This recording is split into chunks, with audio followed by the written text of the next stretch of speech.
अगर आज ये कथा आपके सामने आई है तो इसे केवल एक कहानी मत समझिए, क्योंकि महादेव कभी बिना कारण किसी के जीवन में प्रवेश नहीं करते और जब वे आते हैं तो शब्दों से नहीं, मौन से जीवन बदलते हैं। एक ऐसा जीवन जो बाहर से ठीक था। बहुत समय पहले की बात है। एक व्यक्ति था, उसका नाम आरव। आरव कोई साधु नहीं था, कोई बहुत बड़ा भक्त भी नहीं था। वो बस एक सामान्य इंसान था, आपकी और मेरी तरह। उसके पास न बहुत अधिक धन था, न बहुत अधिक अभाव। काम था, घर था, लोग थे। फिर भी मन हर समय भारी रहता था।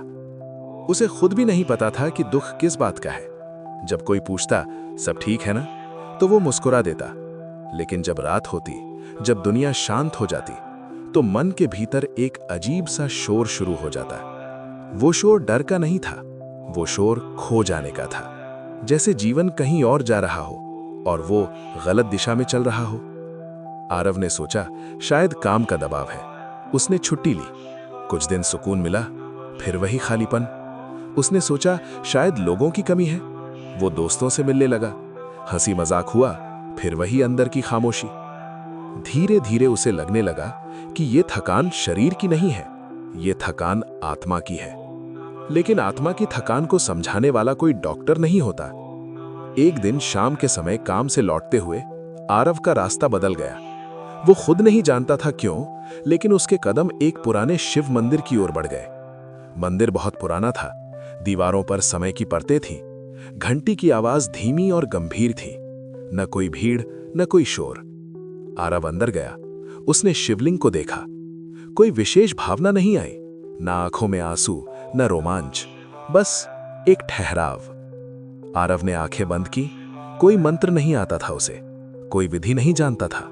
बस मन से एक बात निकली, महादेव, अगर आप सच में हैं तो मुझे समझा दीजिए कि मैं इतना खाली क्यों महसूस करता हूं। कोई उत्तर नहीं आया, लेकिन उस क्षण आरव के भीतर कुछ शांत हो गया। वो बिना कुछ कहे मंदिर से बाहर आ गया। उसे लगा शायद ये बस संयोग था, लेकिन महादेव संयोग से नहीं चलते। उस रात आरव को नींद देर से आई, और जब आई तो उसने सपना देखा। वो एक बर्फीले पर्वत के सामने खड़ा था। चारों ओर शांति थी। सामने महादेव ध्यान में बैठे थे। उनकी आंखें बंद थीं, चेहरा शांत था। आरव डर गया। वो कुछ बोल नहीं पा रहा था। तभी महादेव की आंखें खुली और बहुत शांत स्वर में बोले, तू दुखी नहीं है, तू अपने ही बोझ से दबा हुआ है। आरव रो पड़ा। वो कुछ कहना चाहता था, लेकिन शब्द नहीं निकल रहे थे। महादेव बोले, तू सब कुछ पकड़कर चल रहा है, मैंने तुझसे कुछ भी पकड़ने को नहीं कहा। आरव की नींद टूट गई। दिल जोर जोर से धड़क रहा था। यह सपना था या अनुभूति, वो समझ नहीं पाया। लेकिन एक बात साफ थी, अब वो महादेव को नजरअंदाज नहीं कर सकता था। अगले दिन आरव फिर मंदिर गया। इस बार कुछ अलग था। वो जल्दी में नहीं था, वो भाग नहीं रहा था। उसने बस धीरे धीरे कहा, ओम नमः शिवाय। एक बार, फिर दूसरी बार। कोई गिनती नहीं, कोई नियम नहीं, बस भावना। दिन बीतने लगे। आरव ने कोई बड़ा व्रत नहीं रखा, कोई दिखावा नहीं किया, बस रोज शिव का नाम लेने लगा। कुछ दिनों बाद आरव ने महसूस किया, मन में उठने वाली बेचैनी की लहर अब थोड़ी धीमी हो गई है। समस्याएं अब भी थीं, लेकिन वे अब उतनी डरावनी नहीं लगती थीं। जैसे कोई कह रहा हो, तू अकेला नहीं है। लेकिन महादेव सीधे आशीर्वाद नहीं देते, वे पहले सत्य दिखाते हैं। एक दिन आरव को काम से निकाल दिया गया। कोई गलती नहीं थी, बस परिस्थितियां थीं। पुराना आरव टूट जाता, लेकिन इस बार उसने बस आंखें बंद की और कहा, महादेव जानते हैं। कई दिन मुश्किल रहे। पैसे की चिंता, लोगों की बातें, आत्मसम्मान की चोट। कभी कभी आरव को गुस्सा आता। वो पूछता, अगर आप साथ हैं तो ये क्यों? और हर बार उत्तर शब्दों में नहीं, शांति में मिलता। एक दिन आरव की मुलाकात एक साधु से हुई। साधु ने कहा, शिव दुख नहीं देते, वे असत्य हटाते हैं। जो चला गया वो तुम्हारा नहीं था, जो बचेगा वही तुम्हारा मार्ग बनेगा।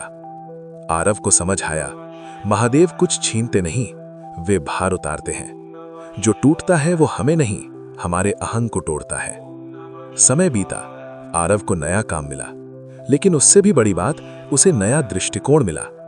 अब वो हर परेशानी में एक ही बात कहता, महादेव मुझे देख रहे हैं। एक दिन आरव फिर मंदिर गया। इस बार वो कुछ मांगने नहीं गया, बस धन्यवाद देने गया। उसे एहसास हुआ कि कैलाश बाहर नहीं होता, कैलाश मन में बनता है। अगर आज ये पूरी कथा आप सुन रहे हैं तो इसे एक संकेत मानिए। महादेव आपको याद दिला रहे हैं, डरो मत, जो जा रहा है वो बोझ था, जो आ रहा है वो तुम्हें तुमसे मिलाने आ रहा है। महादेव कभी जल्दी नहीं करते, लेकिन वे कभी देर भी नहीं करते। अगर आज ये कथा आपके जीवन से जुड़ी लगे तो समझिए महादेव ने आपको सुन लिया है।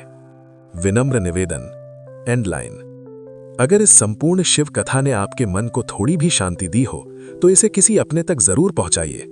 और अगर आप महादेव से जुड़ी ऐसी ही सच्ची, शांत और गहरी भक्ति कथाएं सुनते रहना चाहते हैं तो चैनल को सब्सक्राइब कर लीजिए, क्योंकि संभव है अगली कथा सीधे महादेव ने आपके लिए भेजी हो।